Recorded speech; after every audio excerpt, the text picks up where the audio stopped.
রোজ রোজ কি যে রেসিপি বানাই ভাবতে ভাবতেই মাথা খারাপ হয়ে গেল। তো যাই হোক, নবর রান্নাঘরে একটা নতুন রেসিপিতে তোমাদের সবাইকে অনেক অনেক স্বাগত।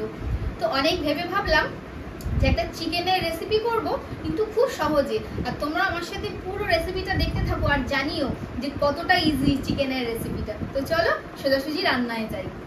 তো চিকেনটা তো নিয়ে চলে এসেছি ভালো করে ধুয়ে পরিষ্কার করে। তো চলো আগে চিকেনটাকে ম্যারিনেট করে নিই। দিয়ে দিচ্ছি টক দই। টক দইটা একটু বেশি করেই দিতে হবে। নুন, হলুদ গুঁড়ো, লঙ্কা গুঁড়ো, জিরে গুঁড়ো, সামান্য একটুখানি চিনি, আদা রসুন বাটা, সবকিছু দেওয়া হয়ে গেছে। এবারে ভালো মতো করে চিকেনটাকে মেখে নেব।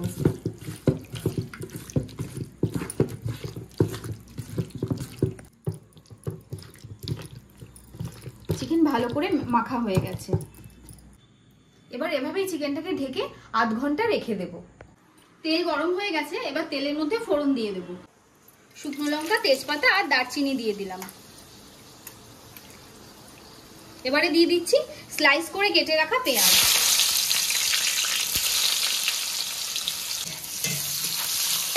পেঁয়াজটাকে আগে ভেজে নেব। পেঁয়াজ বাদামি করে ভাজা হয়ে গেছে, এবার ম্যারিনেট করে রাখা চিকেনটা দিয়ে দেবো।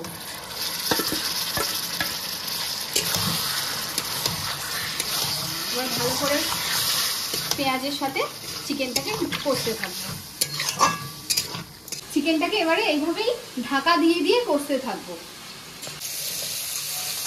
কষে নিয়েছি, এবার গ্যাসের ফ্লেমটাকে কম করে ঢেকে দেবো। দেখো সাইড থেকে তেল ছেড়ে দিয়েছে। এবারে যে বাটিতে ম্যারিনেট করে রেখেছিলাম সেখানে তো অনেকটা মশলা রয়েছে, সেখানেই জল নিয়ে দিয়ে দিচ্ছি। তোমরা জলটা যতটা গ্রেভি রাখবে সেই অনুযায়ী দেবে, আর বাকি চিকেন তো সেদ্ধ হবেই জলে। আমি এইটুকুই জল দিলাম, দিয়ে এবার ঢেকে দেব। চিকেনটা কিন্তু প্রায় হয়ে গেছে, দেখবে এসব। এই দেখো রংখানা, দেখো সাইড দিয়ে তেলও ছেড়ে দিয়েছে, চিকেন সেদ্ধ হয়ে গেছে। এবারে দিয়ে দিচ্ছি গরম মশলার গুঁড়ো আর কাসুরি মেথি। আবার একটু নেড়ে দিলাম, গ্যাস অফ করলাম। জাস্ট মিনিট 5 ওয়েট করব। এবার কিন্তু সার্ভ করার পালা। আর রেসিপিটা তোমাদের কিরকম লাগলো অবশ্যই কিন্তু আমাকে জানিও। তাহলে এই অসাধারণ চিকেনের রেসিপিটা তোমাদের কিরকম লাগলো আমাকে কিন্তু অবশ্যই কমেন্টে জানিও। ভালো লাগলে একটা লাইক শেয়ার করে দাও। আর এরকম ভালো ভালো নতুন নতুন রেসিপি দেখার জন্য অবশ্যই নবর রান্নাঘর চ্যানেলটাকে কিন্তু সাবস্ক্রাইব করে দিও।